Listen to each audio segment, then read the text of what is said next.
pasal 21 ayat 1. Simpel sekali. Ini firman Tuhan berkata begini, yang sudah dapat boleh lihat di layar juga. 2, 3, iya. Iblis bangkit melawan orang Israel dan ia membujuk Daud untuk menghitung orang Israel. Bapak Ibu Saudara, ketika saya ketemu ayat ini kemarin, saya masih bingung, apa sih maksudnya?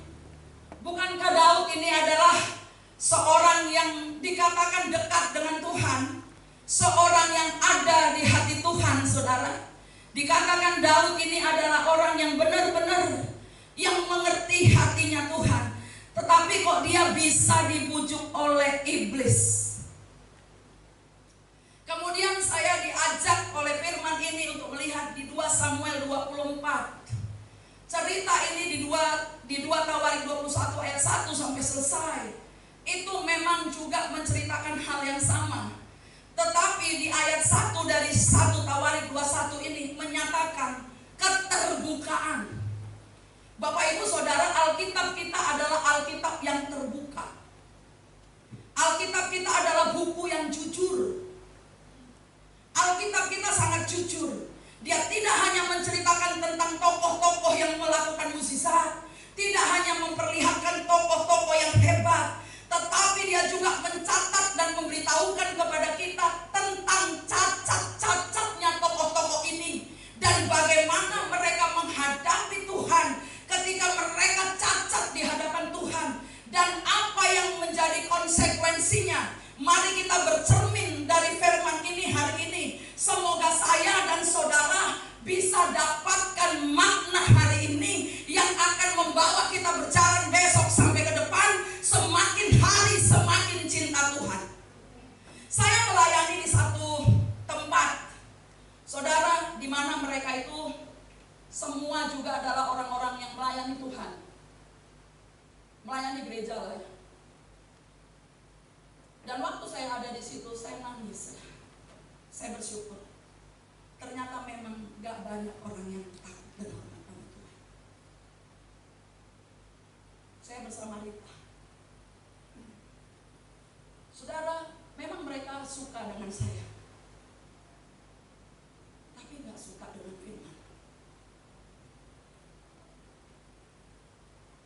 Jangan sampai jemaat ini suka sama gereja ini, suka dengan pujian penyembahan dia, suka dengan firman-firmannya, suka dengan semua yang hebat-hebat, tetapi saudara gak suka dekat dengan Tuhan.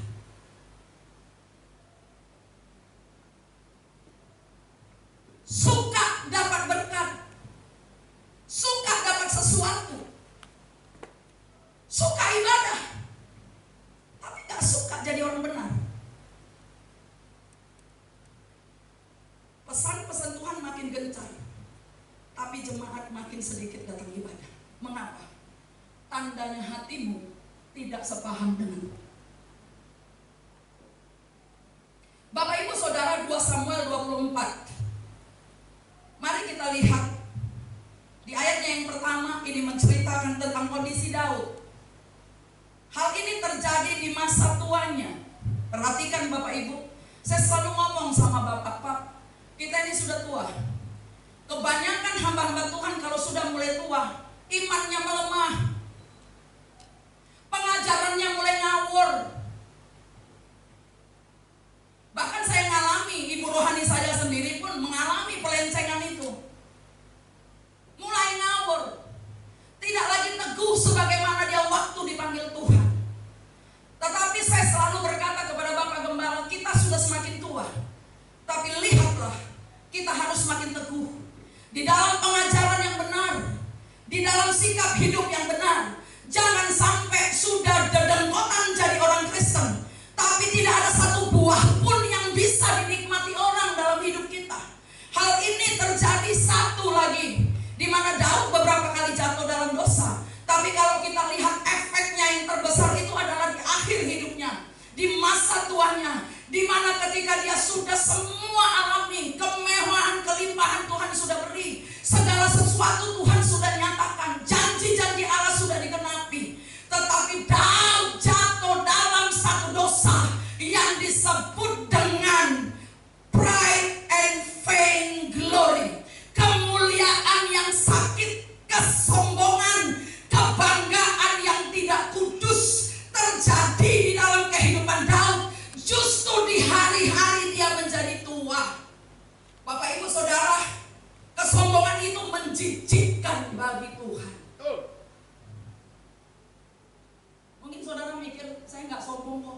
kita lihat.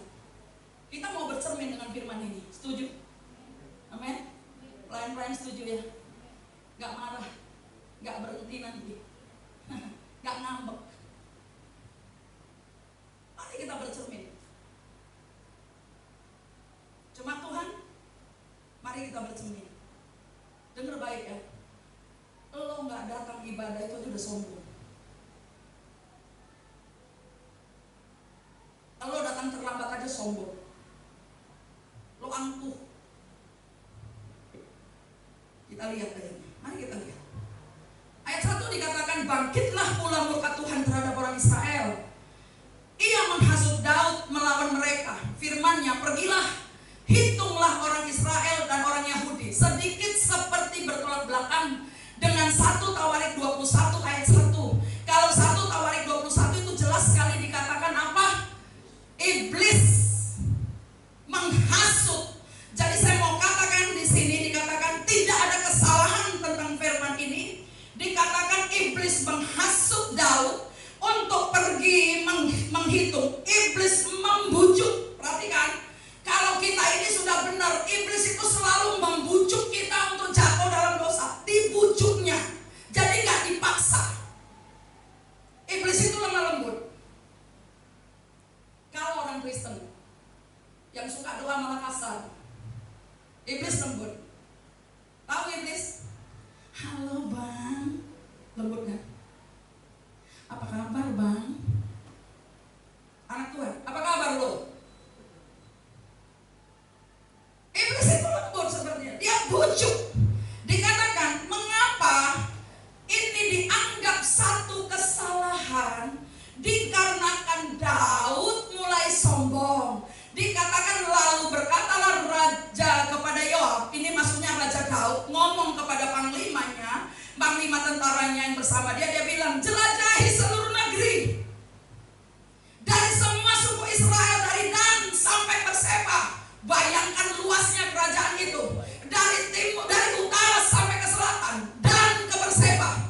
Itu sangat luas dikatakan.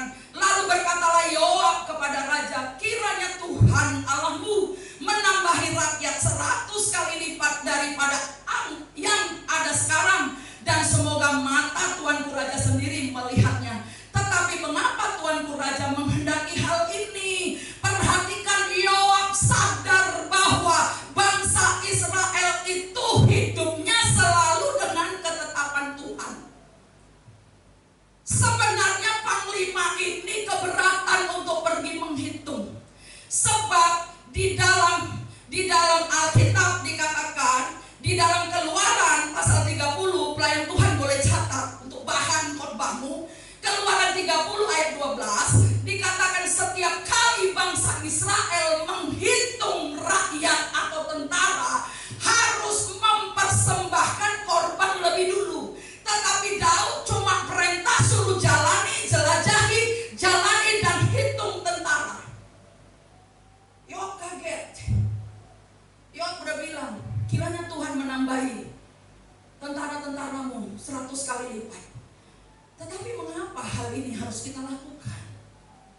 Bapak ibu saudara, namun titah itu terpaksa diikuti Yoab. Perhatikan. Dan oleh para panglima tentara, maka pergilah Yoab dan panglima-panglima tentara itu atas perintah raja untuk mengadakan pendaftaran di mana? Di antara bangsa Israel. Mereka menyeberang sungai Yordan. Lalu mereka mulai dari Arur dan dari kota-kota yang terletak di tengah-tengah lembah Gad. Kemudian sampailah mereka ke Gilead, negeri orang Het. Selanjutnya sampailah mereka ke Dan, dan dari Dan mengambil jurusan Sidon. Kemudian sampailah. Perhatikan di ayat 9. Lalu Yoab memberitahukan kepada raja hasil pendaftaran rakyat. Orang Israel ada 800.000 orang perangnya yang dapat memegang pedang, dan orang Yehuda ada 500.000. Tetapi ayat 10 sama-sama kita baca 2-3 ya. Tetapi berdebar-debarlah hati Daud setelah ia menghitung rakyat. Lalu berkatalah Daud kepada Tuhan, aku telah berdosa karena melakukan hal ini. Maka sekarang Tuhan jauhkanlah kiranya kesalahan hamba-Mu, sebab perbuatanku itu sangat bodoh. Nanti Bapak Ibu baca kalau sempat. Ya saya harus katakan kalau sempat. Karena jemaat Tuhan paling sibuk toh. Hari Minggu aja bisa gak hadir saking sibuknya. Tuhan Yesus istirahat kalau kita sibuk terus. Bapak Ibu,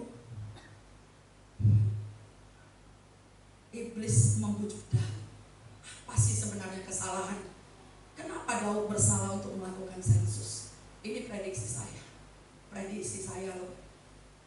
Daud mulai gegabah. Mulai menghitung-hitung. Mulai ngomong sama Tuhan, aku udah capek. Aku berjuang demi namamu. Dengar baik, hamba Tuhan. Aku doa keliling bangun pagi. Harus datang lagi. Aku gak bisa. Tapi aku paksain, aku tetap mau. Dia tetap lakukan. Dia ngomong sama Tuhan, seolah-olah begini. Udah waktunya lah aku hitung. Saudara mulai hitung kekayaan saudara. Oh, masa depan anakku udah cukup. Untuk sekolahnya sudah ada deposito khusus. Untuk perkawinannya, untuk jujuran sudah ada khusus. Untuk ini rumahnya, untuk si A sudah ada khusus. Bahkan untuk cucu-cucunya sudah ada khusus. Dihitung semua. Karena dia merasa udah gak butuh Tuhan. Sudah cukup. Daud melakukan yang sama. Panglimanya disuruh dikatakan, hitung tentara-tentara semuanya. Artinya, kalaupun terjadi peperangan tanpa pertolongan Tuhan, masih bisa menang.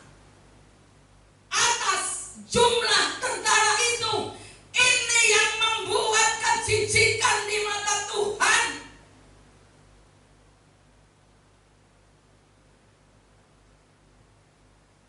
Saudara, maaf ya, saya salut sama orang yang gak pernah ibadah minggu ke minggu. Saya salut. Kok bisa bernafas? Benar. Saya tiap hari aja yang nyembah Tuhan. Bapak bangun gantian, saya malu sama suami. Habis dia bangun, nanti saya bangun. Atau saya duluan, nanti dia bangun. Tapi masih kurang. Masih miskin. Tapi ada orang yang dari minggu ke minggu kok masih bisa bernafas. Saya salut. Perlu belajar. Saya perlu kursus. Benar saudara. Saya ngomong sama Tuhan tuh di doa saya tadi waktu di sebelum berangkat di tempat tidur saya bilang gini, Tuhan aku takut. Aku khotbahkan hal ini. Aku takut.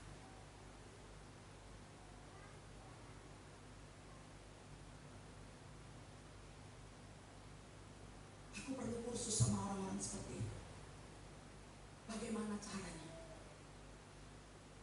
Bukan karena saya hamba Tuhan, saudara. Setiap pagi, walaupun saya hamba Tuhan, bisa baca firman sendiri, saya tetap ikut live dari hamba-hamba Tuhan yang benar-benar Tuhan tunjuk. Ada rasa haus jam 5 pagi dengan anak-anak ini. Tapi udah gak ke gereja, gak ikut live juga. Saya salut loh, betul. Saya perlu belajar lah. Kok bisa hidupnya enak, kok bisa tidur nyenyak, terus gak kolesteran lagi, gak sakit darah tinggi, gak asam urat, aman-aman saja. Rahasianya apa gitu loh. Ini tolong dikasih tahu bagian rajin-rajin gak ibadah. Saya pengen belajar itu. Udah lama mau saya tanya. Saya mau cuti dulu Pak Gembala, 1 bulan, 4 kali minggu lah. Saya mau cuti, tidur, makan, tidur gitu. Jaga cucu. Karena bisa banyak alasan. Bapak Ibu Saudara, Daud ini jatuh dalam dosa kesombongan. Tapi akibatnya lebih parah daripada waktu dia jatuh dalam dosa zina. Kalau dibaca ngeri. Akibat kesombongannya ini ngeri banget.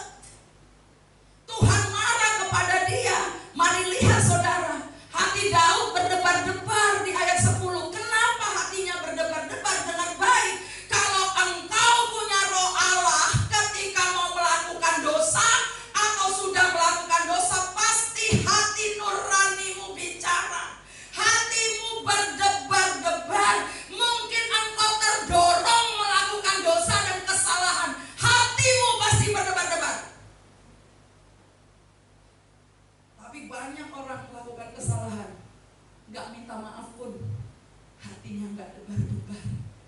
agak salut sama orang yang seperti ini.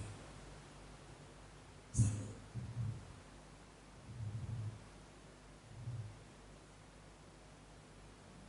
Daud hatinya berdebar-debar.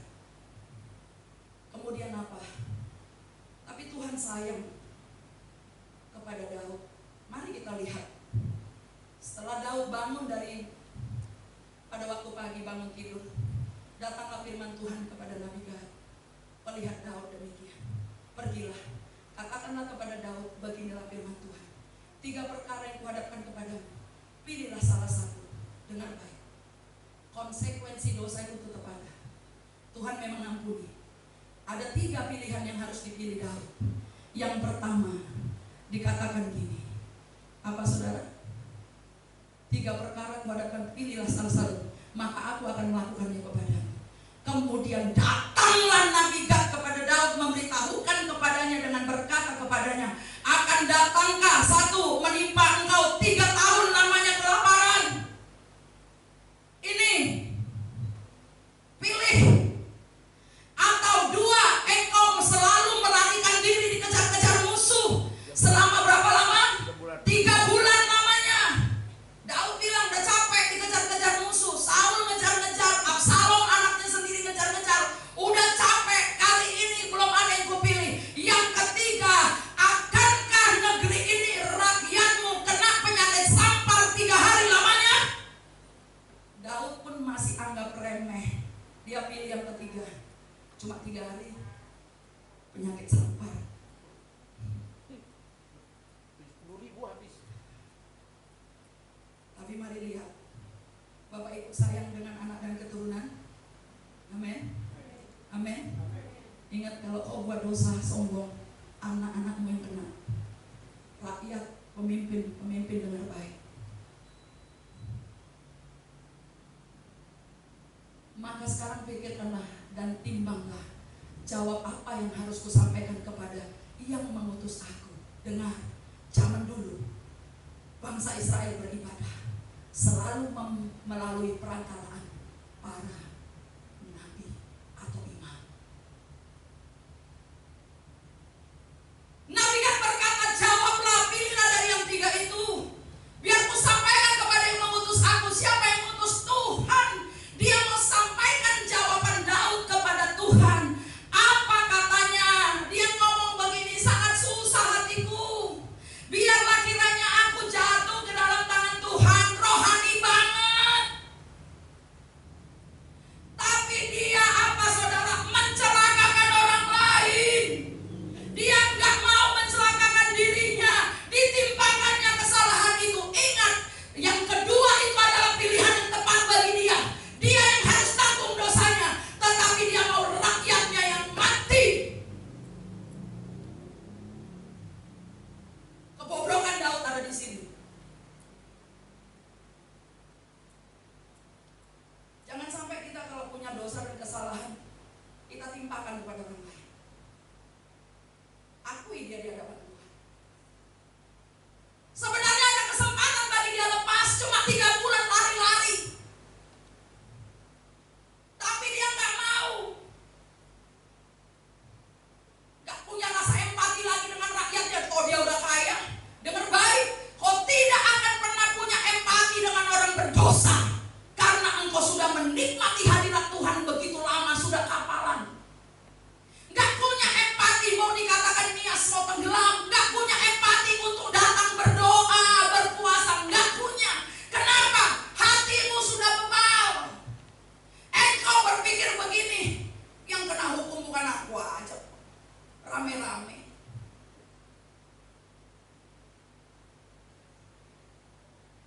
Selamat siang Bapak Ibu. Shalom. Apa kabar? Baik, luar biasa. Doa yuk. Ya udah mana? Halo muda. Tengah halo.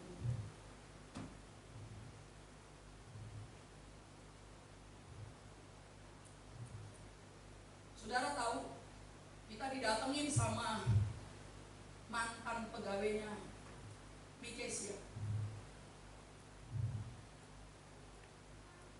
Minta disembuhin, suruh pulang. Kita bukan dukun.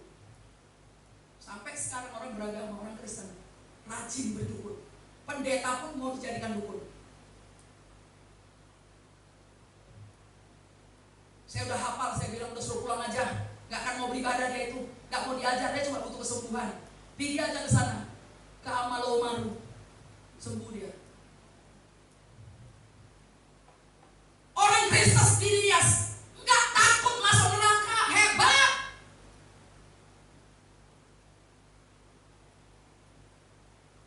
Karena mereka sudah ditipu sama setan dalam gereja, bahwa kalau nama mereka dibaptis, mereka di sana ditipu sama setan. Kalau mereka mati ada kayu salibnya, bahwa di Sondo Maradian, disinilah tempat perhentiannya Ama Jihago. Dengan ada salibnya, dia masih masuk surga. Itu pikiran yang bodoh karena sudah ditipu. Sekali Kristen tetap masuk surga. Siapa bilang kekristenan tanpa pertobatan neraka tempatmu, sayang? Kekristenan tanpa pertobatan neraka tempatmu.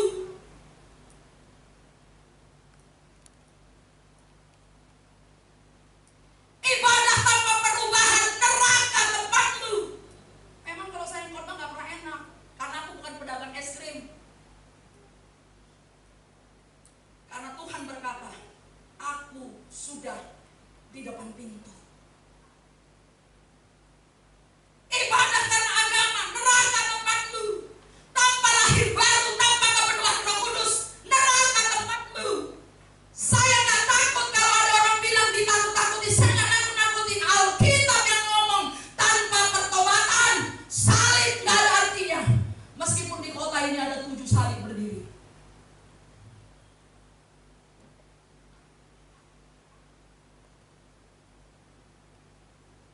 Senyum dong.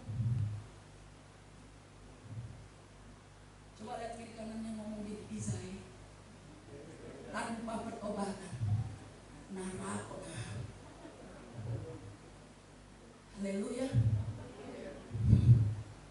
Suami istri ngomong dong di rumah, Mam, kamu gak ibadah, gak ketemu Tuhan, neraka loh tempat mau cantik-cantik gitu, hidung mancung, putih, mulus, nanti teriak-teriak gitu.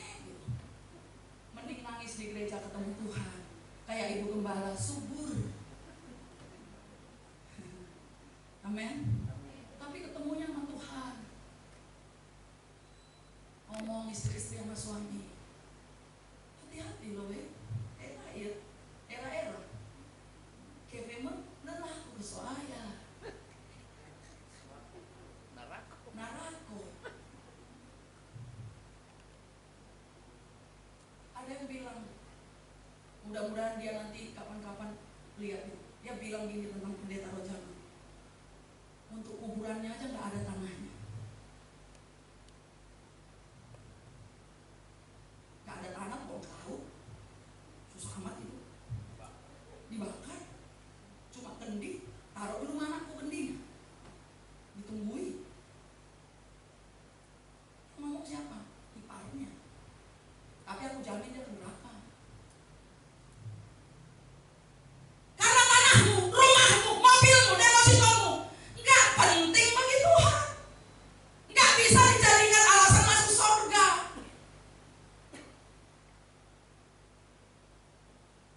Saya ngomong sama Tuhan, Tuhan lihatlah, bahkan dibilang, Tuhan, Engkau nggak kasihan tengok aku, Tuhan. Roh zaman itu nggak punya tanah bahkan untuk mengubur dirinya. Tuhan bilang, nggak usah mengasihani diri kau. Bukan makin gini, anakku tunggulah, aku beri kau 10 hektar. Enggak. Jangan mengasihani diri. Kau kenali Tuhan. Yang ada bisa hilang lenyap dalam sekejap. Yang tidak ada bisa menjadi ada kalau Tuhan mau. Ayub mengalaminya. Dalam 1 hari hartanya habis. Dalam 1 hari anak-anaknya 10 orang mati. Dalam 1 hari juga istrinya memaki-maki dia. Tetapi ketika dia bertemu dengan Tuhan, dalam tempo singkat hartanya kembali. 7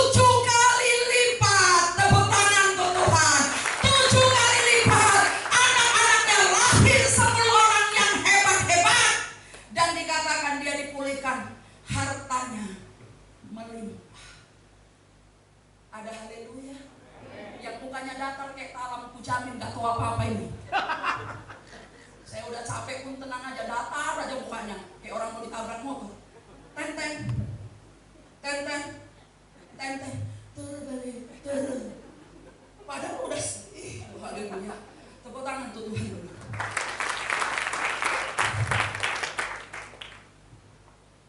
Mari angkat tangan kanan, semua pegang kepala begini.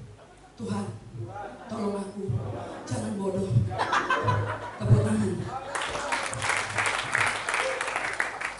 Bapak Ibu Saudara, perhatikan apa yang dilakukan Daud. Dia berkata, dia itu sombong. 2 Samuel 24 ayat 10 dikatakan, berdebar-debarlah hati Daud karena dia tiba-tiba sadar. Saudara kalau punya roh Allah yang tiap minggu ibadah, kalau saudara dosa, saudara salah, berdebar-debar hatimu dan minta ampun. Kalau saudara salah sama sesamamu, berdebar-debar hatimu minta maaf. Jangan membenarkan diri. Daud berdebar-debar. Ketika kita berdebar-debar, Allah mengutus malaikatnya, Allah mengutus nabinya, dikirimnya Nabi Gad untuk menasihati dia. Amin. Hari ini dikirim Tuhan, yaitu saya menasihati kalian. Mungkin secara harta uangmu lebih banyak, tapi nggak usah kau pandang aku, khotbah bagus-bagus pun miskinnya kau. Nggak ada perkara itu. Di sini tidak ada bukan masalah miskin atau kaya. Di sini masalah kebenaran. Kecuali saya jatuh dalam dosa, saya khotbah, pasti saya ditolak. Amin. Setuju ya? Kamu kecil-kecil tapi hebat. Tapi jangan agamawi. Banyak orang kira agamawi itu masuk surga, enggak. Kalau dia nanti yang main bass ini contoh ya, kamu jangan dalam nama Yesus. Pulang ketabrak sama siapa? Mati, mana kamu? Harus sudah punya tahu. Gereja nggak menjamin, sakramen nggak menjamin.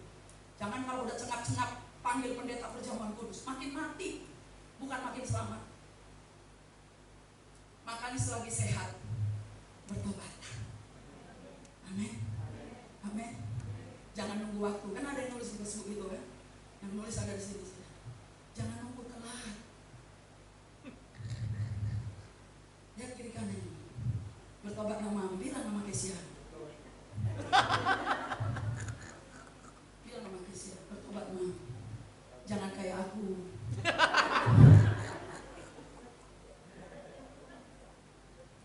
Ketika konsekuensi ini terjadi, Daud memilih yang ketiga, yaitu apa? Penyakit sampar menimpa membunuh rakyatnya. 70.000 orang mati. Ada pendeta itu dari rumah kalau mau mati itu semangat. Mati. 70.000 orang. Harga dari sebuah kesombongannya Daud. Lihat sekali lagi, Daud tidak marah waktu ditegur. Didatangi santai, dia suruh pilih, dia bilang, saudara bilang, ada baiknya kalau kami jatuh ke tangan Tuhan. Padahal seharusnya dia yang jatuh, tapi rakyatnya dijadikannya tameng buat dia. Sayang Tuhan bukan Nababan.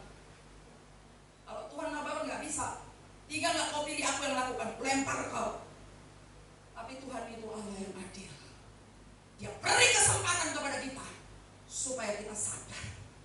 Bapak Ibu Saudara, perhatikan dalam 2 Samuel 11 ayat 1 sampai 27. Catat saja bagi Bapak Ibu yang mau belajar firman. Ketika Daud jatuh dalam dosa zina terhadap siapa? Berseba. 2 orang yang mati. Siapa itu?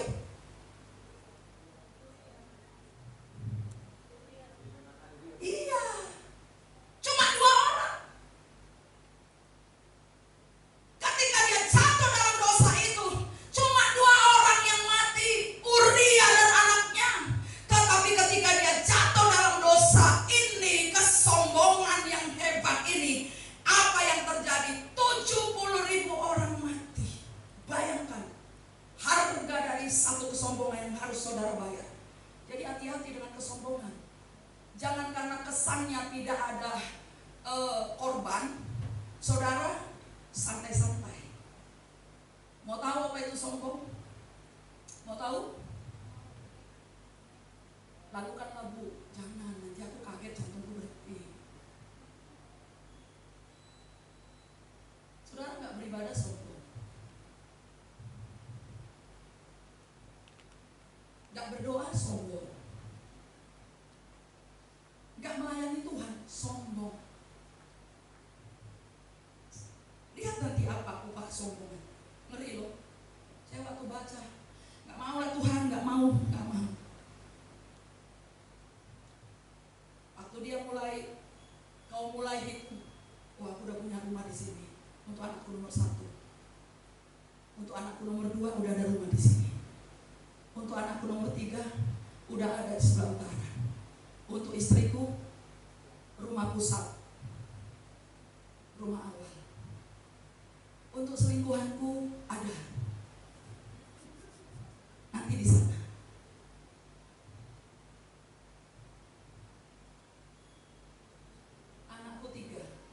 Ini sekolahnya ke ini, uangnya sekian sampai tamat, sudah beres. Ini sampai ini, udah beres. Ini sampai ini, udah beres. Gak apa-apa lah, gak datang doa, udah cukup. Gak apa-apa lah, gak ikut komsel. Komsel kan cuma firman kumpul-kumpul 3-4 orang aja, udah cukup. Itu bagi orang kaya, masih lumayan. Tapi orang miskin, parah. Udah miskin, gak mau doa, gak mau komsel, gak mau ibadah, gak punya masa depan anaknya, masuk neraka lagi, gak pernah masuk TV. Ini yang lebih parah. Saya ngomong gini sama anak, kalau orang kaya sombong pantas, betul? Kayak Atta Halilintar itu loh, bulan madu aja bawa pegawai 22 orang. Kita jangankan bulan madu, habis menikah bayar utang, tapi sombong. Tiap bulan madu bawa 22 loh stafnya. Yang bawa tasnya ada, yang bukain pintu mobil ada. Makanya waktu dia mau masak dia bilang, berapa masa aku masak untuk 22 staf-staf ini? Mereka masak sendiri lah, aku masak untuk suamiku. Saya tahu, oh dia bulan madu bawa 22 orang. Kalian, kita bulan madu kamarnya sempit, tetangga dengar, babi di sebelah bunyi-bunyi, mikir utang besok harus bayar, kembalikan jujuran. Gak mau ibadah, keterlaluan. Betul? Waktu mangowai, masnya segini, gak tahu imitasi, sombong lagi. Gue pikir gini, hebat kali lagi COVID, banyak juga yang pakai gantungan leher lembu. Ternyata pas mamanya mati, dibawa ke toko emas dijual. Maaf ya, ini imitasi, Masya Allah. Tapi gak mau bergabung dengan Tuhan, sombong banget. Kalau Atta Halilintar masuk neraka dia mau udah senang. Kalau setuju?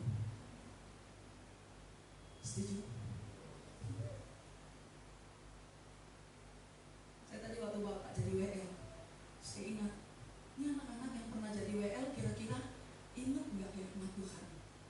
Atau gini, mampus lu, gua gak berdiri lagi jadi WL, biar lu mampus. Lu gak sadar lu mampus, karena lu dengerin orang fasik. Mau bapakmu, mau tantemu, mau ommu, itu kan orang-orang fasik. Orang yang melarang orang melayani itu setan. Saya tanggung jawab. Siapa saja yang berdiri menentang melayani, dia setan, bukan datang dari saya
Sebab kau sertaku, tak usah ku bimbang, kau di dalamku, tak usah ku cemas, kau penghiburku. Saat ku lemah, kau kuatku. Sama-sama angkat tangan. Ku nyanyi haleluya, ku nyanyi haleluya.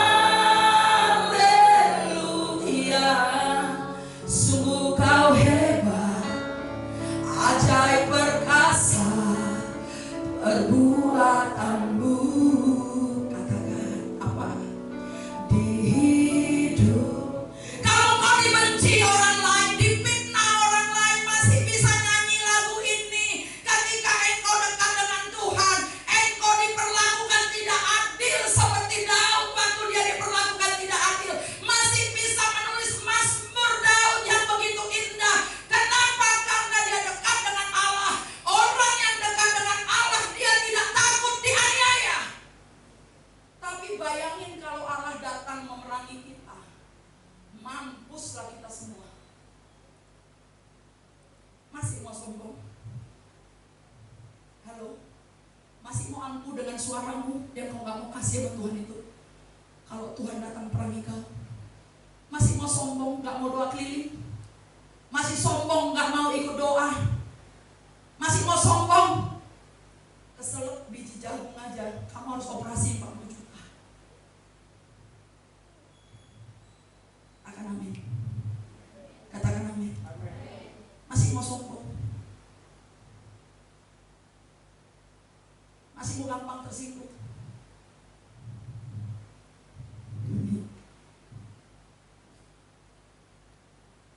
Kau nyanyi aja nyamuk pun pada bisingan, tapi kau masih mau sombong. Ini firman-Nya. Allah menentang. Catat baik-baik. Kata menentang, memerangi. Apa?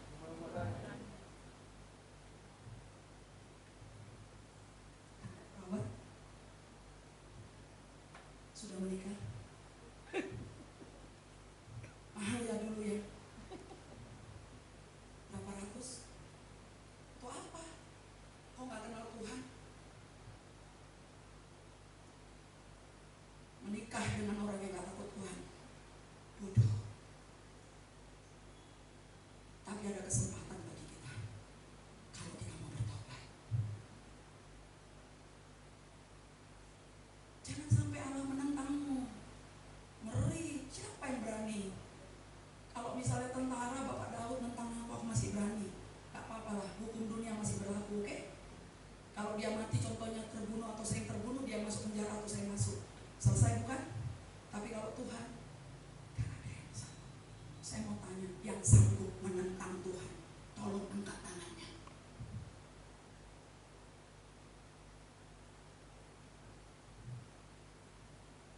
Saya bersyukur saudara semua takut akan Tuhan. Tepuk tangan. Saudara takut akan Tuhan. Mari lihat suami istri kiri kanan atau siapa saja. Kau takut akan Tuhan? Syukurlah, katakan ayo. Jangan ini. Lihat ini, capek kali aku bicara. Bilang, kau takut akan Tuhan? Syukurlah. Ngomong mati sama yang kau takut akan Tuhan? Iya. Bilang syukurlah. Jangan kayak aku kau.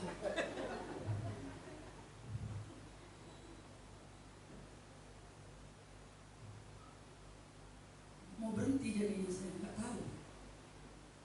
1 Tawarik 21 ayat 7. Kesombongan adalah kejahatan di mata Tuhan. 1 Tawarik 21 ayat 7.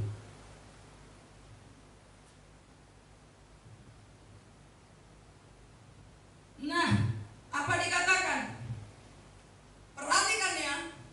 Yob itu hebat loh. Yob itu takut akan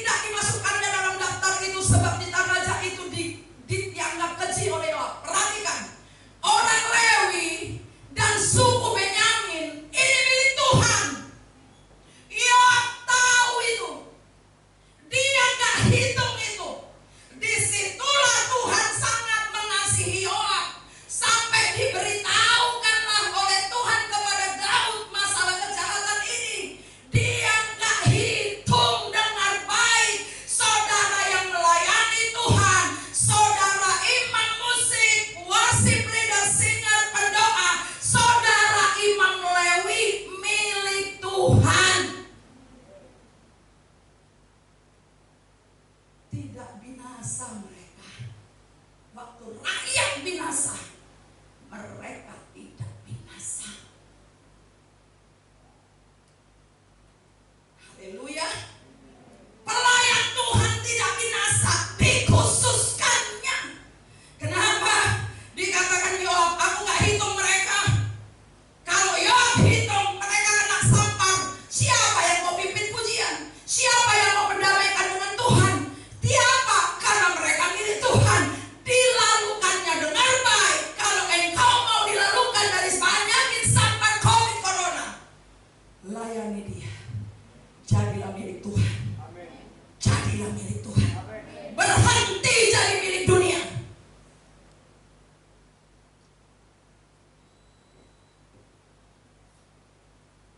Saya mengalami luar biasa dulu. Dia bilang, dia nggak hitung. Dia berhenti hitung di situ. Tetapi artinya apa? Perhatikan saudara. Di ayatnya yang ke-7. Tetapi hal itu jahat di mata Allah. Sebab itu dihajarnya orang Israel. Dengar sekali lagi. Yang menentang Allah, dihajarnya.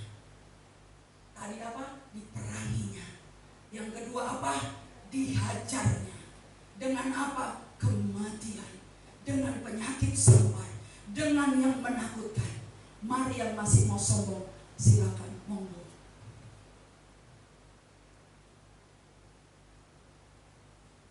Perhatikan saudara, baik-baik kalau baca firman itu perhatikan. Masih mau sombong, silakan. Itu urusan Anda. Kan?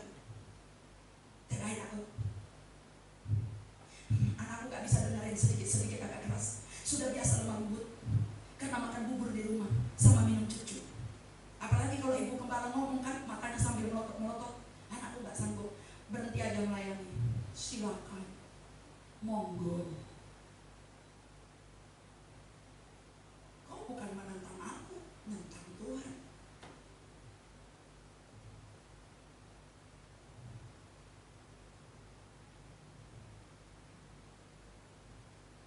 Daud bertobat saudara. Mari kita lihat. Gak mau ibadah, sombong, tunggu. Ada waktunya. Kalau kita makan cabai, sekali gigit pedas. Kesombonganmu berbuah pelan-pelan. Ingat, segala sesuatu ada waktunya. Jangan sampai bisulan gak bisa pecah. Baru sadar. Gak doa, sombong. Gak mau melayani karena tersinggung, disebut, ditegur. Gak bisa sama-sama, sombong. Kasihan kan yang sombong-sombong itu.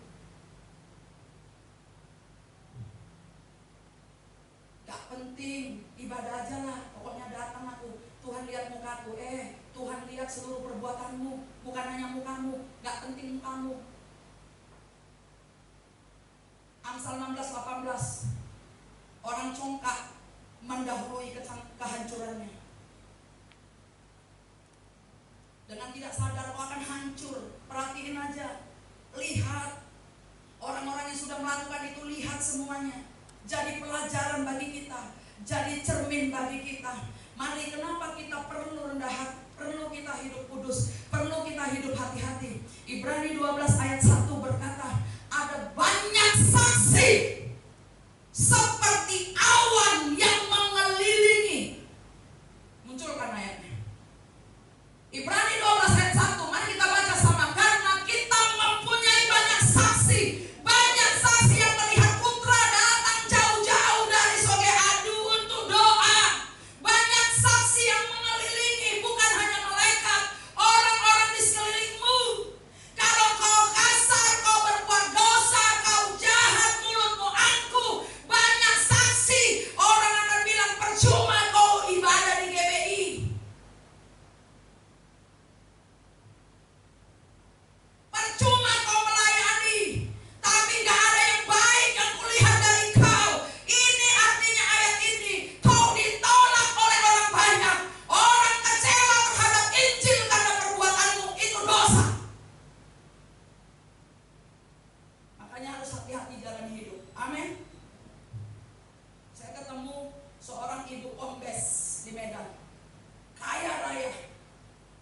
Suaminya juga orang hebat, orang Demokrat juga suaminya,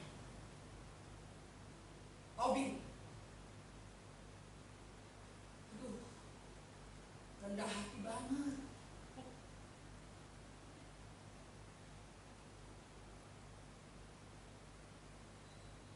Dari kecil sudah kaya.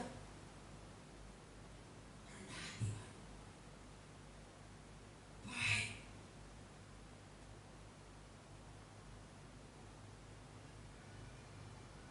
Luar biasa.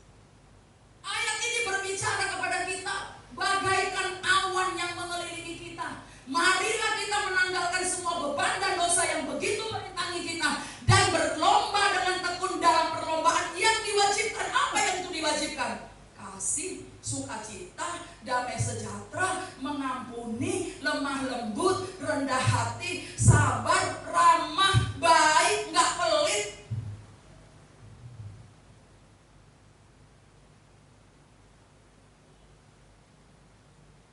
Bapak Ibu Saudara, Daud bertobat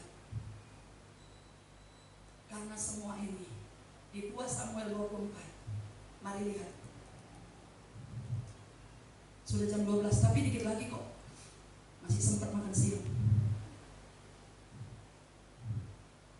2 Samuel 24. Ayatnya yang ke-24. Mari perhatikan. Waktu Nabi Gad datang di ayat 18, itu nanti saudara baca di rumah. Saya jelaskan di ayat 18. Nabi Gad bilang begini, sudah mati rakyat segitu banyak, tapi ada jalan keluar. Ingat tadi Daud bilang apa pertama?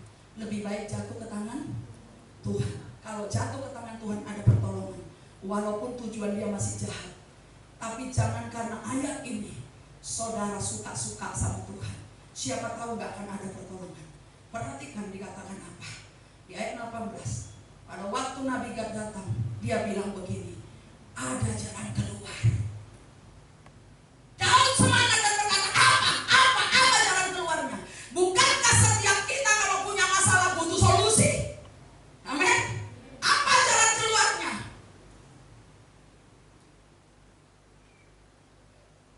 Gad ngomong begini, pergi, dikatakan gini, waktu itu berkatalah Nabi Gad kepada Daud, sesuai perintah Tuhan, persembahkanlah korban. Dikatakan begini. Katakan, mari kita baca ya pelan-pelan. 19, lalu pergilah Daud sesuai dengan perkataan Gad.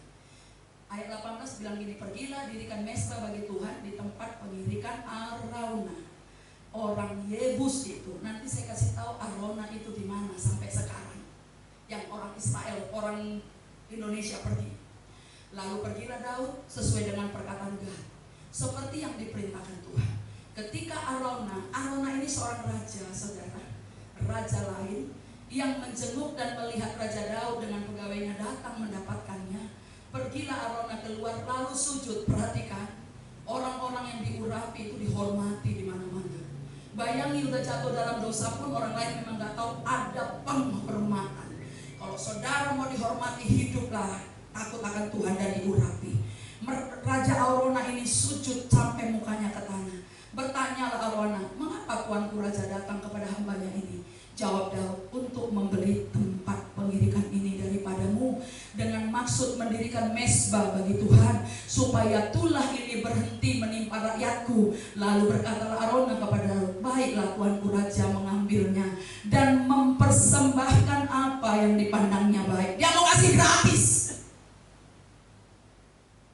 Suka gratis-gratis di sini, yang mau mempersembahkan korban tapi gak mau berkorban, ya. Tunggu yang lain-lain. Perhatikan. Lihatlah itu ada lembu-lembu untuk korban. Ayat 22. Dan eretan-eretan pengirik dan alat perkakas lembu untuk kayu bakar dikasih sama Raja Arauna. Dengar baik, jangan persembahkan apa yang bukan guna. Semuanya ini yang raja diberikan Arauna kepada raja. Arauna berkata pula dengan raja, kiranya Tuhan Allahmu. Arauna walaupun bukan penyembah Allah, bukan Allah Israel yang dia sembah, dia tahu kiranya Tuhan Allahmu, dia katakan, berkenan kepadamu. Tetapi berkatalah siapa? Raja Daud, bukan begitu, melainkan aku mau membelinya daripadamu. Dengan apa? Membayar harganya. Ingat, ada konsekuensinya, dia harus bayar harga. Perhatikan anak muda, kalau kau masih suka itu video-video porno di handphonemu, konsekuensinya ada. Kutuk ketidakkudusan akan terus melekat di anak-anakmu kelak. Mari perhatikan di sini, apa katanya? Aku mau beli, aku gak mau yang gratisan, aku gak mau barang rampasan, aku mau membakar dengan membayar. Sesudah itu Daud membeli 4 pengirikan dan lembu-lembu dengan harga 50 sikal perak. Lalu Daud apa? Mendirikan di sana mezbah bagi Tuhan dan mempersembahkan korban bakaran. Perhatikan, Bapak Ibu Saudara, pertobatan selalu diiringi, disertai dengan korban bakaran. Katakan amin. Amin. Amin. Jangan sampai karena nyumbang pembangunan rumah Tuhan, perpuluhannya disunat atau gak dikasih lagi. Udah gak mau ibadah, udah sombong, masih lakuin kejahatan lagi. Lihat, Daud membayar harganya. Pada waktu itu perak mempunyai nilai sama seperti zaman Nabi Elisa waktu Gehazi menipu. Waktu itu perak ada nilainya, dikatakan 50 sikal perak. Nanti kalau dibaca di 2 Samuel 24 dan lain-lain, 1 Tawarik itu di dalam 1 Tawarik tadi ya 21 itu baca semuanya. Dikatakan akhirnya Daud membeli tanah itu tanah Arauna. Di mana? Di daerah mana? Orang Yebus. Di mana itu sekarang? Itulah bait Allah yang dibangun oleh Raja Salomo anaknya. Dan itulah tempat yang sampai sekarang dijadikan tembok ratapan. Itu hasil daripada korban bakaran Daud yang dibelinya dari Raja Arauna di Yebus, yaitu di Yerusalem yang sekarang. Understand? Tepuk tangan kalau understand. Biar saya semangat. Ya, upah saya cuma itu, tambah semangat. Perhatikan, 50 sikal, nanti baca 1 Tawarik 21. Itu kalau dihitung 1 sikal sama dengan 128 gram. Sudah? Sekarang kita hitung pada waktu itu harganya berapa kita nggak tahu. Tapi mari kita ubah apabila ini emas. Karena pada waktu itu perak ini lebih mahal dari emas. Saya pun nggak tahu. Memang ada kalanya sesuatu terjadi di luar nalar kita. Dikatakan 50 sikal itu, kalau 1 sikal 128 gram, maka yang dikorbankan oleh Raja Daud ke sana adalah 6.400 gram. Kalau dijadikan emas, dia sama 6.400 gram. Kalau dikalikan sekarang 1 juta, maka harganya berapa? 6,4 M. Saya rajin ngitung soalnya. Saya ngitung-ngitung gitu. 6,4 M pada masa itu. Nilainya bukan pada masa sekarang.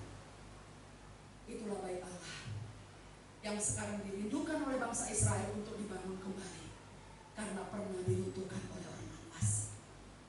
Bapak Ibu Saudara, sudah beri berapa ke gereja?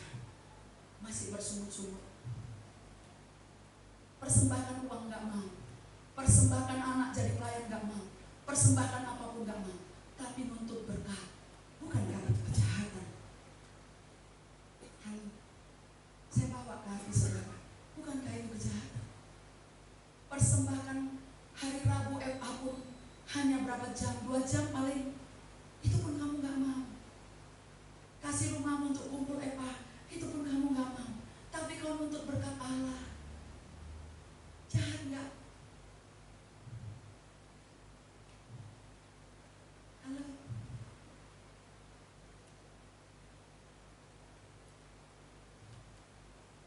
Masih ada alasan, masih mau berdebat. Gak bisa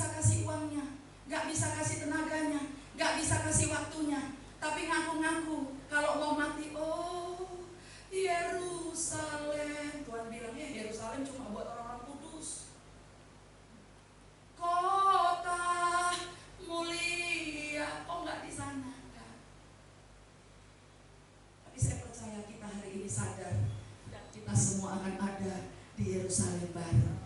Katakan